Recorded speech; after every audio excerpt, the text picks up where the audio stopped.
오늘 함께 은혜 받을 말씀은 우리 미가서 1장 우리 8절에서 16절 말씀입니다.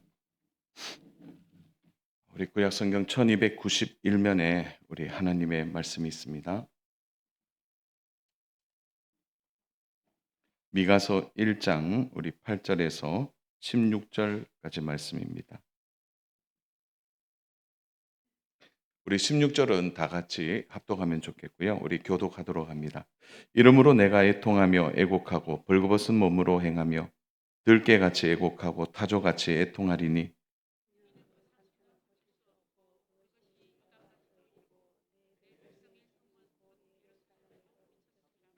가드에 알리지 말며 도무지 울지 말지어다. 내가 베들레아브라에서 티끌에 굴렀도다.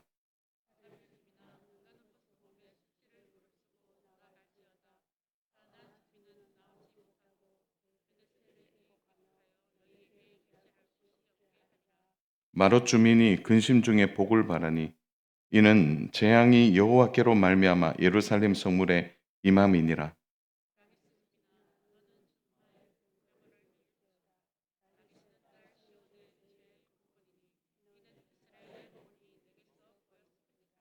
이러므로 너는 가드 모레셋에 작별하는 예물을 줄지어다. 악십의 집들이 이스라엘의 왕들을 속이리라.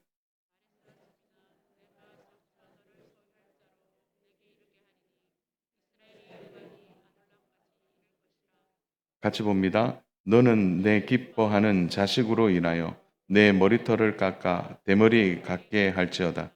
내 머리가 크게 벗어지게 하기를 독수리 같게 할지어다.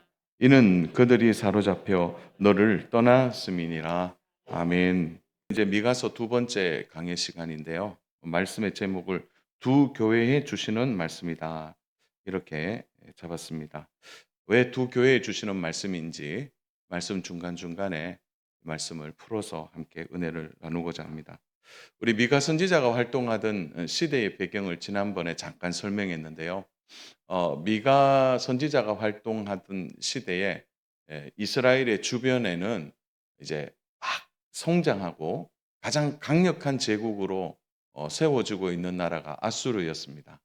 그러니까 이 아수르라는 이 제국이 이제 이스라엘의 머리 위쪽에 있는데 그 주변의 모든 나라를 이제 다스리는 나라가 됐습니다. 그래서 곧 이제 남하하게 되면은 어떤 일이 있느냐?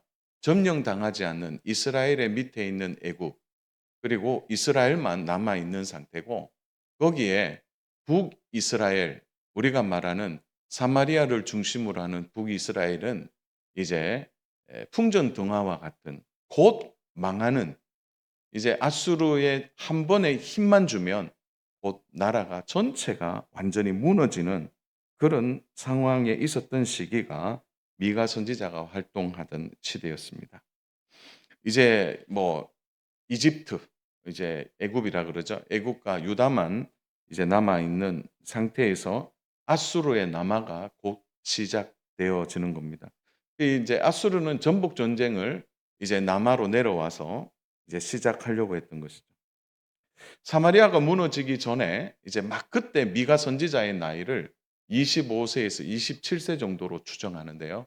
미가 선지자가 약 40년 동안 이스라엘의 선지자로 활동을 했는데 그가 언제 부르심을 받았는지 그 나이는 추정할 수가 없습니다. 다만 남자 유대인들이 성인이 되는 나이를 18세 이후로 보고 있기 때문에 적어도 그가 이제 선지자가 된 지 한 7-8년 정도 아니면은 10년 정도의 일이다. 이렇게 볼 수가 있습니다. 이때 이제 곧 북이스라엘은 뭐 이제는 제외가 되고 남유다의 전체에 임할 이 일로 인하여서 미가 선지자는 매우 고통스러운 시간을 보내고 있습니다. 그의 고통이 그리고 그가 사역하는 중간에 어떤 일이 있는지 그 부분을 보여주는 말씀이 오늘 본문 8절에 나와 있습니다. 우리 8절 말씀 같이 한번 보겠습니다. 같이 읽겠습니다. 시작. 이러므로 내가 애통하고 애곡하고 벌거벗은 몸으로 행하며 들깨같이 애곡하고 타조같이 애통하리니.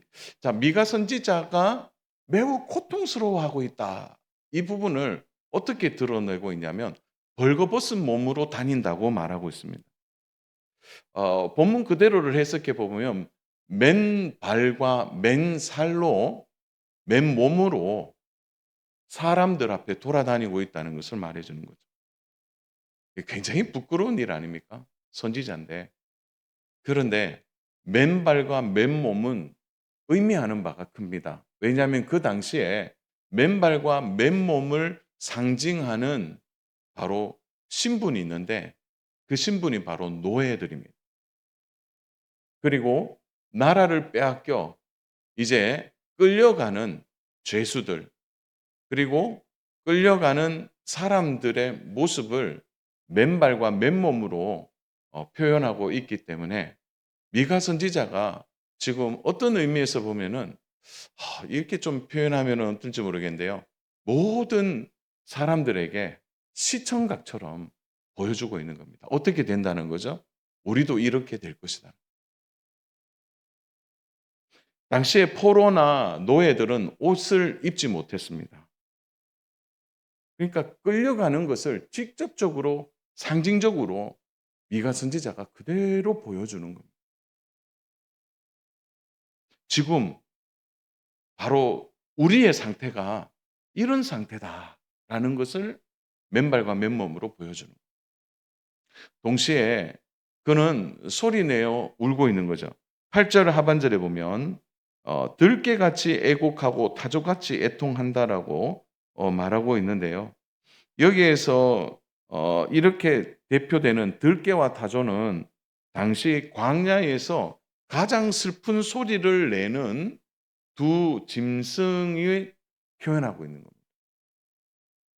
여러분 오늘 여기에서 말하는 들깨들 들깨가 이렇게 왜 우는 소리 낼 때 그게 가득 가늘면서 이렇게 골짜기로 울려질 때 타조도 그렇게 운다고 합니다. 저는 타조가 우는 것을 한 번도 보지를 못해서 그러나 광야에서 가장 슬프게 우는 두 짐승을 이렇게 표현하고 있는 거죠. 애곡하는. 그리고 바로 미가 자신이 맨발과 벗은 몸으로 가장 슬프게 울면서 바로 이스라엘 사이에 다니고 있다는 것을 말해 주는 것입니다. 이거는 뭘 의미합니까? 깨달아야 되는 거죠. 지금 이런 상태가 곧 우리에게 올 것이고 우리도 옷이 없어 끌려가는 그런 상황이 그런 일을 맞이하게 될 것이니까 빨리 돌이키라는 거예요. 그러나 이들은 그것을 보면서도 웃을 뿐이지 깨달을 마음이 없는 것입니다. 하나님의 심판의 시간표가 흘러가고 있는 거죠. 점점 이제는 바로 끝자락까지 와 있는 것을 말해주는 겁니다. 미가는 주저없이 먼저 북이스라엘 사마리아가 먼저 상처를 받게 될 것을 말씀하십니다. 9절 말씀 우리 같이 한번 읽어보겠습니다. 9절입니다. 이는 그 상처는 고칠 수 없고 그것이 유다까지도 이르고 내 백성의 성문 곧 예루살렘에도 미쳤음이니라. 이 말씀은 아직 미치지는 않았지만 곧 미칠 것을 의미하는 것이고 이것은 미래 완료형으로 쓰여져 있습니다. 그러니까 반드시 그렇게 될 것이다. 그러니까 심판이 이렇게도 되고 저렇게도 되는 선택적인 문제가 아니라 그 일은 반드시 다가오게 될 것이다. 먼저는 사마리아가 상처를 고칠 수 없다고 표현합니다. 이 상처가 나면 우리는 대부분 이렇게 생각합니다. 상처 난 자리에 약을 바르고 아니면 큰 상처는 수술을 하면 꼬맬 아니면 치료될 수가 있거나 고칠 수가 있는 거죠. 그러나 오늘 여기에서 말하는 이 상처, 이미 북이스라엘은 완전한 상처를 입어서 더 이상 회복할 수 없는, 치유할 수 없는 상태, 아수르에게 치명상을 받고 이제 곧 북이스라엘은 완전히 무너지게 된다는 걸 의미합니다. 그런데 여기서 상징적으로 북이스라엘이 이렇게 무너지게 되면 당연히 남유다가 그걸 보면서 어떻게 해야 되는가? 두려운 마음을 가지고 있어야 되는 거죠. 근데 9절에 보면 그것이 유다까지도 이르고 내 백성의 성문 곧 예루살렘까지 미쳤음이니라. 너희들도 그렇게 될 것이다라는 이 경고의 말씀을 남유다 사람들은 그 경고를 무시하고 받아들이지 않았다는 거예요. 유다는 이렇게 생각한 거예요. 사마리아, 너가 잘못한 사람들이야. 너 사마리아, 아유, 너희들은 망해도 돼. 망해도 돼. 너희들은 죄악 때문에 망하는 거잖아. 그런 생각을 남유다가 하고 있는 거죠. 그렇게 말할 수 있습니까? 남유다의 신앙적인 상태를 보면 잘 됐다. 너희들은 이제 끝날 것이다. 그렇게 남유다 사람들이 생각하는 거예요. 마치 이 불구경하듯이 먼 발치에서 잘 됐다. 너희들은 죄를 짓고 너희들은 원래 우리를 떠났으니까 당연히 그렇게 될 것이다라고 발장을 끼고 보고 있는 것이죠. 그런데 그 죄악의 불길이 곧 남유다에 대해 미친다는 것을 전혀 생각하지 못한 거예요. 서로 막 미워하기만 했지 그 일이 우리에게도 온다는 것을 분별하지 못했다는 겁니다. 그래서 오늘 9절에 보면 내 백성의 성문 곧 예루살렘에 미쳤습니다. 먼 저풍 바로 사마리아에서만 있는 일인 줄 알았는데 바로 이 일이 예루살렘까지 미치게 될 것이라고 말하는 것입니다. 자, 여러분, 우리는 잠시 여기에서 한번 생각해 봐야 합니다. 우리가 살아가면서 우리에게도 이런 부분이 있는 거죠. 때로는 우리가 성도로서 살아가면서 다른 성도들이 당하는 고난이나 어려움을 보면서 나름 판단할 때가 있는 거예요.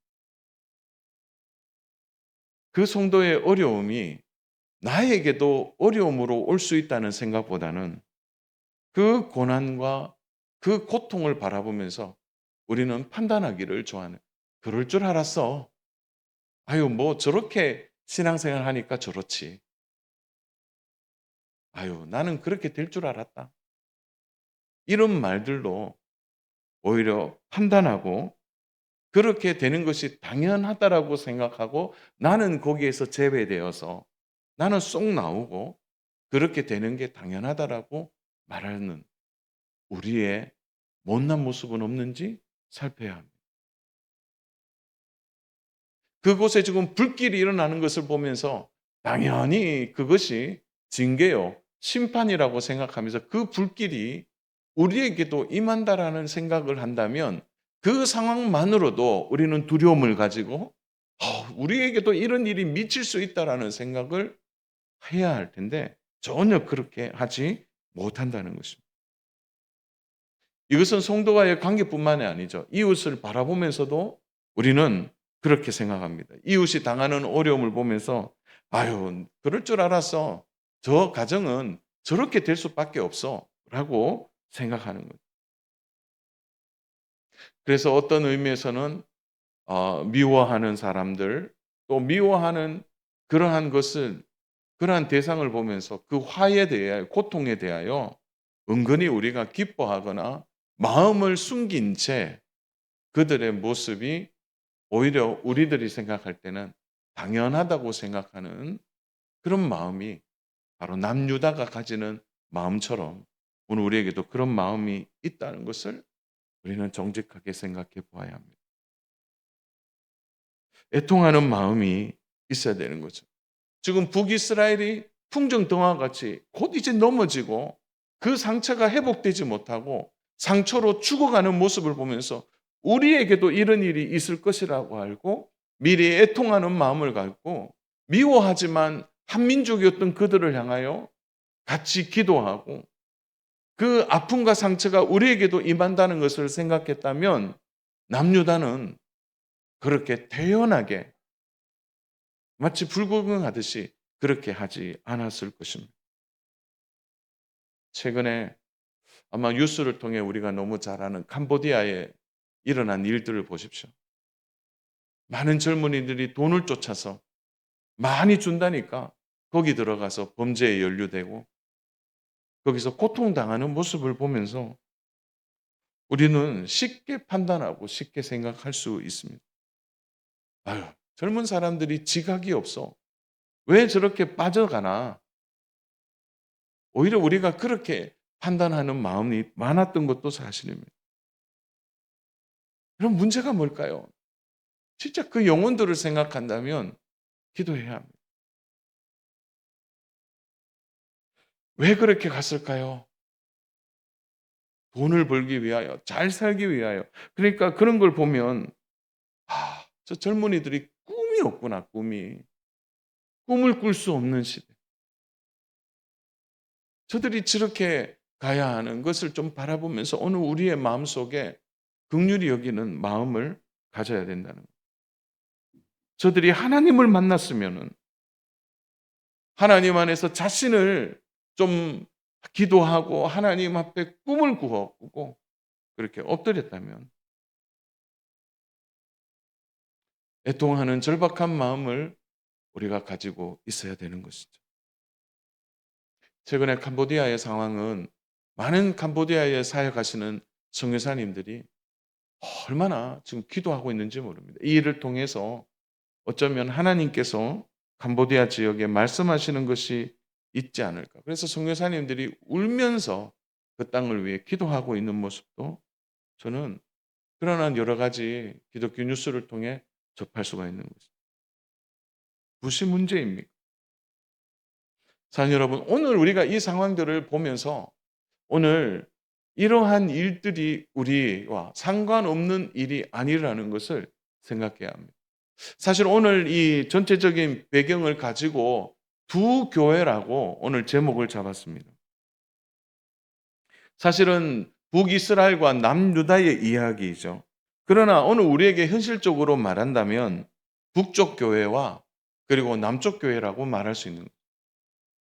우리 대한민국 그리고 저 북녘 땅의 교회라고 표현할 수가 있는 겁니다.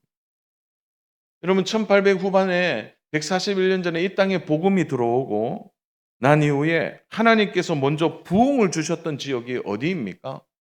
북쪽 지역입니다. 북쪽 지역에 하나님이 놀라운 평양대 부흥 운동을 일으키시고 그 놀라운 그 북쪽 지역에 많은 사람들이 복음을 현실적으로 받아들이고 변화되었던 지역이 바로 북쪽 교회라고 말할 수가 있는 겁니다. 6.25 전쟁 전에 여러분 북쪽 교회가 약 3천 교회 정도 되었다고 합니다. 그러면 우리나라 이 남한의 그때 당시에 교회는 한 2천 개 조금 안 됐다고 합니다. 그러니까 북쪽 지역에 많은 교회들이 부흥을 했죠. 그리고 6.25 전쟁이 터지고 북치마 뭡니까? 쭉 내려왔잖아요. 남침에서 쭉 내려왔을 때 많은 그리스도인들이 남으로 내려왔습니다.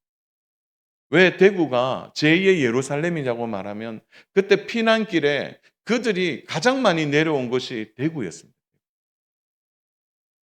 그들이 대구에 와서 기도하고 이 땅을 놓고 기도하고 엎드렸던 그들이 대구 땅에 정착하고 그들이 대구 땅을 위해 기도했던 그 믿음의 사람들을 통해 대구가 그 당시의 교회가 폭발적으로 부흥하게 된 이유가 여기에 있는 거예요. 중요한 것은 지금 북한의 교회는 표면적으로는 완전히 무너졌습니다. 물론 지하 교회가 있기는 하지만 어떻게 보면 지금 북한의 교회는 완전히 무너진 상태죠. 오히려 김일성 상대 세습을 통해서 완전히 우상 숭배 땅이 되어버렸습니다. 그럼 우리는 무엇을 생각해야 될까요? 오늘 우리가 살고 있는 이 대한민국 안에 아직 우리가 저 북녘 땅은 북녘 땅으로 그냥 그래라가 아니라 그 땅과 우리 땅을 생각해 본다면 사마리아가 무너졌으니까 꼴 좋다. 잘 됐다. 너희들은 원래 그렇게 되어야 돼. 이렇게 하고 우리에게는 그런 일이 일어나지 않을 것이라고 생각하는 어리석음이 아니라 그들을 바라보면서 오늘 우리의 신앙을 우리의 모습이 오늘 우리 한국교회가 어떤지를 스스로 돌아보고 애통할 수 있는 마음을 가지는 것이 오늘 우리가 해야 할 일이라는 것을 생각해야 한다는 것이죠. 왜냐하면 아직 우리에게는 기회가 있기 때문에 그렇습니다. 다시 교회가 회복되기를 기도해야 되고 오늘날의 성도들이 무엇이 문제인지를 돌아보아야 합니다. 오늘날 교회가 너무 세속화가 되어지거나 복음을 붙들긴 붙들지만 유사 복음을 붙들고 있지는 않는지 다시 돌아보고 오늘 이 경고의 말씀이 북쪽 교회에만 일어난 일이 아니라 오늘 우리들에게도 교묘히 받아들여야 될 생명의 말씀이라는 사실을 우리는 오늘 이 말씀을 바라보면서 두 교회라는 또 하나의 비유를 가지고 돌아볼 수 있는 은혜와 지혜가 있어야 된다는 것입니다. 미가 선지자는 여기에서 끝나지 않습니다. 이렇게 얘기한 후에 그는 구체적으로 이루어질 것을 조목조목 언급하고 있는 것을 볼 수 있습니다. 그게 10절부터 15절의 말씀인데 여기에 11개의 지명이 나오고 있는 것을 볼 수 있습니다. 10절에 가드, 베들레하브라, 11절에 사빌, 사나단, 벳에셀, 12절에 마룻, 13절에 라기스, 14절에 가드 모레셋, 악십, 15절에 마레사, 아둘람. 이 지역들이 쭉 소개되는데 신기하게도요. 이 지역이 소개되는 이유는 바로 아수르가 남하할 때 이 지형이 아수르의 침공 경로와 똑같다는 겁니다. 마지막 예루살렘을 무너뜨리기 위하여 그들이 쭉 따라오는 내려오는 길들마다 오늘 본문이 소개하고 있는 지명들이 하나하나씩 거론되고 있다는 겁니다. 해안 지방인 가드에서부터 평야에 이르고 이제는 예루살렘에 이어지고 있다는 것을 생각해야 합니다.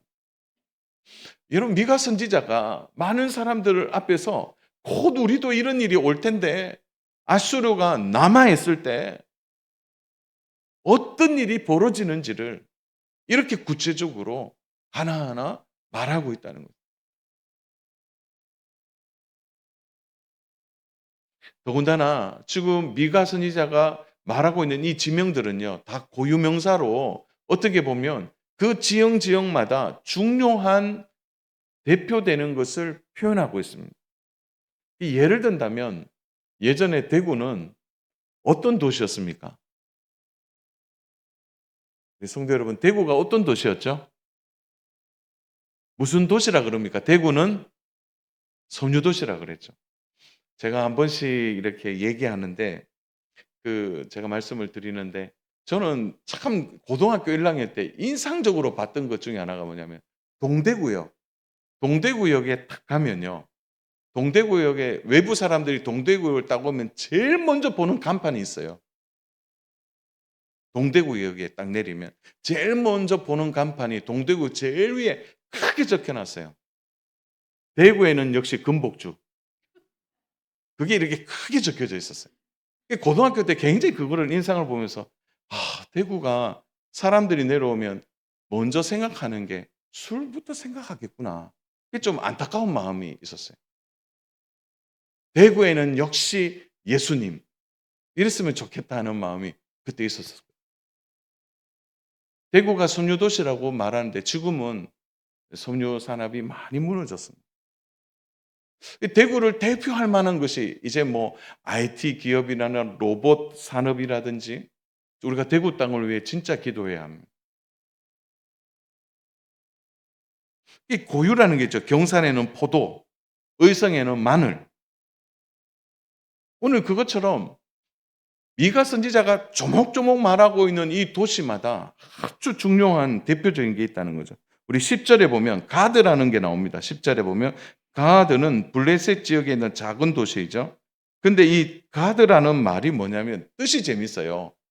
말하지 마라 라는 뜻이 있어요. 고하지 마라. 말하지 마라.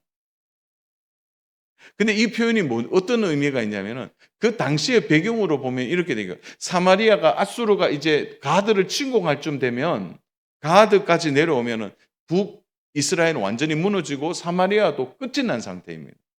근데 이 가드 지역까지 내려오면 이 가드 지역이 마치 변방의 북소리처럼 어떻게 됩니까? 아수르가 지금 내려왔다 하고 북을 두드려야 되는 거예요. 그런데 가드의 고유 명칭이 뭐냐? 말하지 말라라. 여러분 여기에 진짜 가드 사람들이 역사적으로 보면 사마리아가 무너진 것을 알리지 않습니다. 고하지 않는 거죠. 말하지 않는 것입니다. 원래는 예루살렘에 알려서 함께 아수르에 대항해야 되는데 그렇게 하지 않는 것이죠.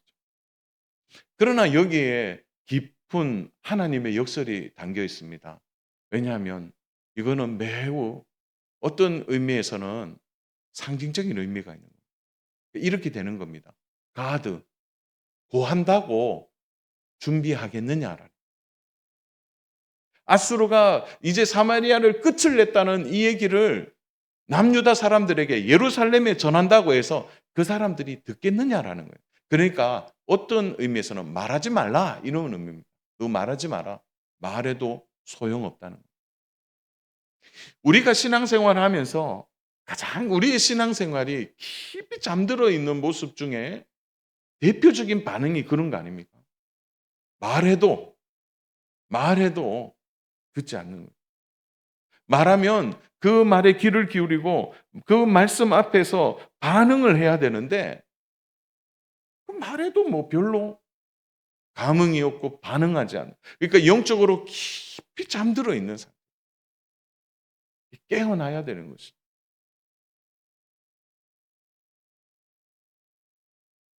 정말 깨어나야 되는 거예요. 목회 현장에 목사니까 얼마나 많은 말씀을 듣겠습니까? 어느 집회를 가거나 아니면은 노예 행사에 가거나 그리고 앉아서 말씀을 들으면 그냥 본문을 읽으면 어떨 때는 아, 이 본문에서 이렇게 이렇게 말씀하겠구나. 그런 생각이 들 때가 있어요. 그런데 그렇게 말씀을 전하니까 들으면서도 이게 습관적으로 들릴 때도 있고 마음에 감흥 없이 하나님의 말씀을 대할 때가 있어요. 한 번씩은 깜짝깜짝 제 자신을 보고 놀랍니다. 하나님의 말씀 앞에 감흥이 없는 거죠. 그 영적으로 죽어 있는 상태를 말해주는 겁니다. 사랑하는 여러분, 하나님의 말씀을 들을 때 정말 하나님의 말씀을 들으셔야 합니다. 때로는 그런 마음이 들 때 있어요. 아, 나는 목사님하고 안 친한데, 나는 목사님 뭐 그런데, 전도사님 그런데, 뭐 강도사님 빼뜨리면 안 되니까, 강도사님도 그런데. 그런 생각을 하면서 메시지보다는 때로는 메신저에 막 너무 많이 집중할 때가 있어요.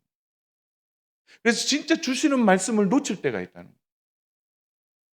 사랑 여러분, 우리의 신앙생활을 점검하는 가장 중요한 것은 언제나 하나님의 말씀 앞에 우리를 겸묘히 낮추고 그 하나님의 말씀을 누가 전하든지 그 말씀 앞에서 자신을 돌아보고 하나님 말씀에 엎드릴 수 있는 영적인 토양과 마음의 준비가 되어 있어야 되는 거예요. 이 가드에서 너희들한테 말한다고 해서 가드 사람이 너희들한테 말한다고 해서 너희가 듣겠느냐라는 거예요. 오늘 이러한 영적 상태가 된다는 것이 얼마나 무서운 일인지 모릅니다. 저 안에 사랑하는 여러분, 저도 포함하여 모든 성도들이 하나님의 말씀을 경청하고 그 하나님의 말씀 앞에 겸손히 그 말씀 앞에 반응하는 살아있는 믿음의 신앙이 되기를 주님의 이름으로 축복합니다. 이어 나오는 10절에 보면 베들레아브라라는 것이 나오는데요. 이거는 뭐냐면은 이 티끌이라는 뜻이 있습니다. 그러니까 티끌의 집 이렇게 되는 거죠. 티끌의 집. 그런데 이 티끌은 눈에 잘 안 보여요. 먼지처럼. 그런데 오늘 10절에 보면은 이 집에 어떻게 돼 이런 거예요. 먼지와 티끌이 일어나는 겁니다. 우리 10절 보면 가드에 알리지 말며 도무지 울지 말지어다 내가 베들레아 브라에서 티끌에 굴렀도다. 티끌에 굴렀도다.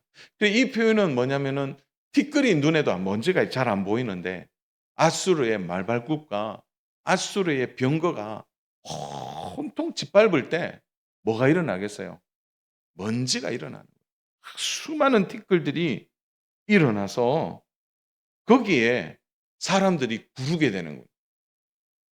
먼지 안에 막 구르는 것을 이야기하는 거예요. 이거는 굉장히 슬픈 예언입니다. 먼지가 확 일어나 그 속에 구르는 모습 상상할 수 없는 것이죠. 그렇게 될 것을 말해 주는 것입니다. 11절에 나오는 사빌은 아름다운 도시라는 뜻인데요. 이 아름다운 도시에 어떻게 해요? 몸이 드러나는 수치를 당하게 된다는 거예요. 그리고 사난이라는 도시는 나간다라는 뜻인데 이 사난의 뜻은 뭐냐면 돌아다닌다라는 뜻인데 그 아수르가 내려오니까 도망가지 못하고 꼼짝없이 묶여 있는 걸 얘기하는 거예요. 베레셀은 뭐냐면 안식의 도시라는 뜻이 있는데 아수르에 포위되어서 그 공물을 바침으로 인해서 슬프고 애곡하게 될 것을 말해 주는 것입니다. 12절에 나오는 마론 역시도 쓰다라는 뜻이 있는데요. 유다 사람들이 쓴물을 먹는 것처럼 그 상황 속에 처하게 될 것이에요. 그러니까 어떤 음식을 먹어도 쓴 거예요. 아무리 맛있는 음식을 먹어도 쓰고 단 음료를 마셔도 쓴 상태가 돼요. 완전히 마음이 이 쓴 상태에 거하게 된다. 그런데 사랑하는 여러분 12절 말씀은 오늘 같이 한번 읽어보면 좋겠습니다. 12절 같이 읽겠습니다. 마롯 주민이 근심 중에 복을 바라니 이는 재앙이 여호와께로 말미암아 예루살렘 성문에 임하니니라. 아니 지금 뭘 먹어도 쓴데 마롯 사람들이 어떻게 하고 있습니까? 하나님께 복을 바라고 있는 거예요. 아니 지금 심판의 상황에서는 복을 빌어야 되는 게 아니라 심판의 상황에서는 회개해야 되죠. 죄를 돌이켜야 되는데 마로 사람들이 하나님께 복을 달라고 지금 바라고 있다는 거예요. 아수르가 목을 조르고 다가오는데 하나님 복 주세요. 아니잖아요. 지금 쓴물을 먹고 있는데 지금 복을 구하는 게 맞습니까? 이것은 유다 사람들의 마음의 상태와 믿음의 상태를 그대로 보여주는 것이죠. 지금 복을 빌 것이 아니라 하나님 앞에 돌이키고 회개해야 하는 것입니다. 말바꾸 소리가 들리고 곧 재앙이 밀어닥치는데 복을 달라고 하는 것은 전혀 상황 파악을 못하고 있는 것입니다. 이러한 재앙이 하나님으로부터 말미암아 임한다고 말하는데 엉뚱하게도 다른 것을 구하고 있는 것입니다. 사랑하는 여러분, 오늘 이게 무엇을 의미하는 겁니까? 하나님과 주파수가 안 맞는 겁니다.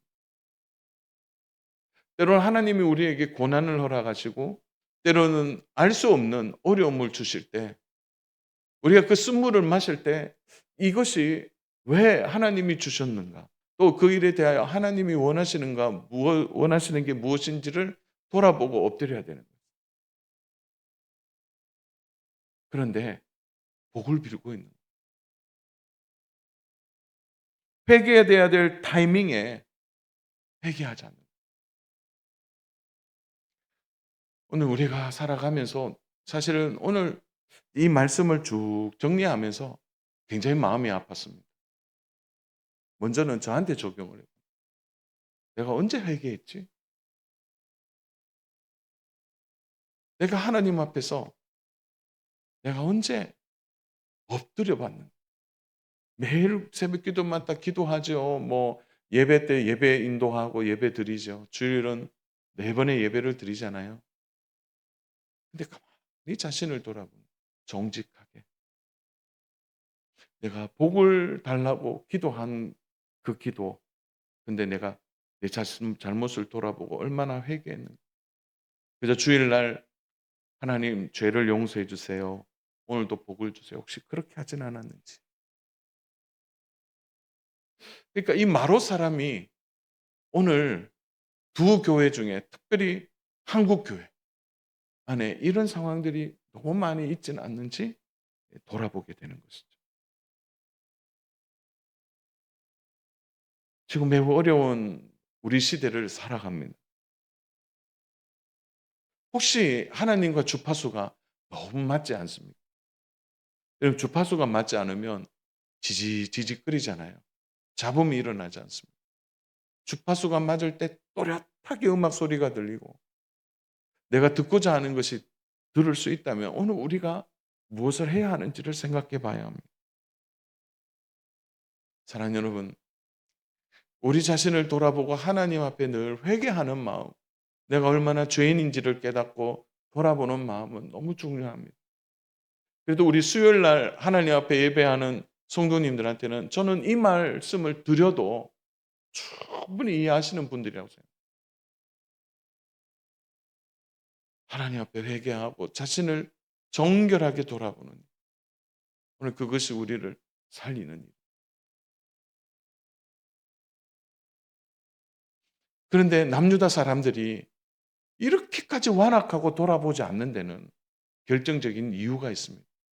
오늘 그 말씀이 13절에 나와 있어요. 13절에. 우리 13절 말씀 같이 보겠습니다.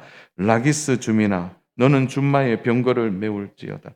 라기스는 딸 시온의 죄의 근본이니 이는 이스라엘 허물이 내게서 보였습니다. 자, 여기에서요. 시온의 죄의 근본이라는 단어에 동그라미를 하십시오. 죄의 근본이다. 딸 시온, 예루살렘을 의미합니다. 예루살렘 죄의 근본이래요. 라기스가. 왜 라기스가 근본일까요? 왜냐하면 그 당시에 그 라기스가 어떤 도시냐면은 바로 예루살렘 남쪽을 방어하는 군사도시입니다. 군사도시. 그러니까 이 라기스는 어떤 지형인가 하면은 라기스는 오늘 우리로 말하면 기계와 사단이 모여 있는 곳입니다. 오늘 그 기계와 사단이 그 당시에는 13절에 보면 너는 준마의 병거를 메울지어다 이렇게 표현되고 있어요. 그러니까 뭡니까? 말과 병거가 준비되어 있는 최정예 부대가 라기스에 여기에 보면 메울지어다 이렇게 한글은 메울지어다인데 그 원문에서는 줄을 서다 이런 표현이 있습니다. 그러니까 이런 거예요. 우리가 이제 어떤 어 이제 군사 퍼레이드를 할 때 전차가 어떻게 됩니까? 아니면은 뭡니까? 이렇게 장갑차들이 줄을 쫙 서 있잖아요. 얼마나 멋있습니까? 그러니까 라기스의 이 군사 도시에서 기계화되어 있는 말과 병거가 줄을 쫙 서서 어떻게 해요? 예루살렘을 방어하고 있는 겁니다. 남유다 사람들이 볼 때는 얼마나 흐뭇하고 그야말로 의지할 대상이 되어버린 겁니다. 그러니까 오늘 여기에 보시면은 죄의 근본이라고 말하는 것은 그들에게 있어서 우상은 무엇입니까? 바로 그들에게 있어서 가장 의지할 대상은 바로 말과 병거라는 거예요. 그리고 구약에서 특별히 열왕기 상하에서 가장 많이 다루는 내용이 뭡니까? 너희들은 말과 병거를 의지하지 말라라는 거예요. 하나님을 의지하고 따라가야 될 그들이 한 줄로 쫙 정렬되어 있는 햇빛에 번쩍번쩍하고 있는 그 말과 병거를 의지하고 있는 것. 이 정도면 굳이 하나님을 의지할 필요가 없다고 생각한 것입니다. 이 일을 하나님이 철저하게 깨트리신다는 겁니다. 사랑 여러분, 이것은 곧 역사적으로 증명됩니다. 왜냐하면 아수르의 사내립이 예루살렘을 공격하기 전에 라기스를 기습 공격해서 그 라기스를 철저하게 무너뜨려 참담한 일이 일어납니다. 힘 한 번 못 쓰고 완전히 깨트려져 버린 것입니다.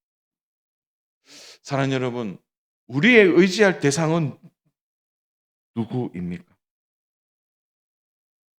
우리가 따라가고 신뢰하고 믿고 우리는 무엇을 의지하며 나아가야 되는 말씀입니다. 사람 의지한다고요? 세상에 내가 좀 가지고 있는 거 의지한다고요? 여러분, 그거 다 잠깐입니다. 더 강력한 힘이 오면 무너지는 것들입니다. 아무리 힘센 사람들도요, 더 힘센 사람을 만나니까 꼼짝할 수 없는 거예요. 내가 웬만한 삶의 고수라고 말하지만 더 큰 고수를 만나면 힘 한 번 쓰지 못하고 무너진다는 거예요. 오늘 이스라엘에 의지하는 이 라기스는 바로 죄의 근본이 되는 것입니다. 사랑하는 여러분, 오늘 우리가 순수하게 주님을 의지하고 믿는 우리의 믿음의 의지의 대상은 누구입니까? 사람의 힘이나 도움은 결코 아무것도 아니라는 것을 말해 주는 것입니다. 14절, 15절도 결국 사람의 힘이나 도움이 아니다라는 것을 말해 주는 것입니다. 사랑 여러분, 오늘 이 말씀이 주는 은혜가 있습니다. 오늘 한국교회, 큰 교회적으로 보면 아직 한국교회가 다시 회개하고 돌이켜 하나님의 은혜를 붙들어야 합니다. 교회적으로 보면 우리 교회를 통해서 하나님이 하실 일 앞에 우리가 다시 겸손하게 하나님 옆에 엎드려요. 이번에 임직을 받은 분들은 특별히 하나님께서 다음 세대를 세우고 또 우리 교회 80주년을 준비하는 귀한 일꾼들입니다. 겸손하게 하나님을 바라보아야 할 것입니다. 은퇴하신 분들도 은퇴했으니까가 아니라 사명은 끝까지 함께 나아가는 일. 오늘 결론의 말씀입니다. 16절 말씀 다 같이 우리 합독하겠습니다. 너는 내 기뻐하는 자식으로 인하여 내 머리털을 깎아 대머리 같게 할지어다. 내 머리가 크게 벗어지게 하기를 독수리 같게 할지어다. 이는 그들이 사로잡혀 너를 떠났습니다. 자, 오늘 여기서 너는 이라고 말하는 것은 부모 세대를 의미하고요. 내 기뻐하는 자식으로 인하여 말은 자녀 세대를 의미하는 것입니다. 그리고 내 머리털을 깎아 대머리 같게 하라. 이 말은 뭐냐면 인위적으로 머리털을 깎아서 민머리를 만들라는 거죠. 근데 이 표현이 이스라엘 백성들의 정서에는 뭡니까? 인위적으로 머리를 미는 것은 단 한 개의 주제 외에는 할 수 없는 일이었습니다. 그것은 온 나라가 가장 큰 슬픔 앞에 머리털을 깎고 애통할 때 인위적으로 머리털을 깎는 것이죠. 스스로 밀고 그리고 이렇게 밀고 엎드리는 이유는 뭐냐면 감당할 수 없는 일이라는 거죠. 오늘 너와 내 자식들, 이 말에서 다시 말해서 우리 세대와 자녀 세대를 아울러서 다 같이 머리를 깎고 하나님 앞에 애통하지 않으면 이 심판의 무서움 속에는 결국 해결할 수 없다는 것을 말해주는 것입니다. 머리털을 다 깎는 일은 수치스러운 일입니다. 그러나 그렇게 해서 하나님 앞에 회개하고 돌이키는 것이 바로 남유다가 사는 길이라는 거예요.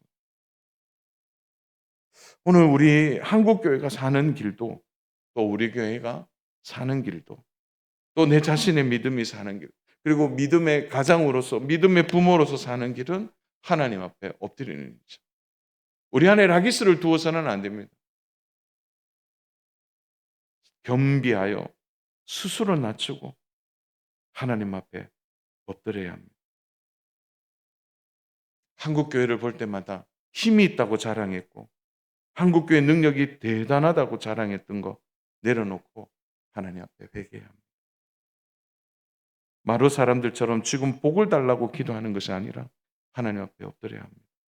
오늘 우리 교회가 사는 길도 하나님 앞에 엎드려 하나님의 은혜를 구하고 하나님 앞에 나아갈 때 하나님이 우리 교회를 살려주시는 것.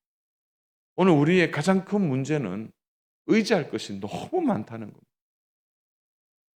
아무리 그래도 상처나지에 의지할 분은 하나님 한 분밖에 없습니다. 겸손히 회개하고 하나님 앞에 엎드려 하나님께 나아가야 하는 거죠. 너무나 닮아 있는 북이스라엘과 남유다. 오늘 우리 민족에게도 동일한 말씀이라고 생각합니다. 아직 기회가 있을 때 하나님 앞에 엎드리고 하나님 앞에 정직하게 오늘 하루도 하나님 의지하고 한 걸음 한 걸음 살아가는 저와 믿음의 성도님 되시기를 주님의 이름으로 축복합니다.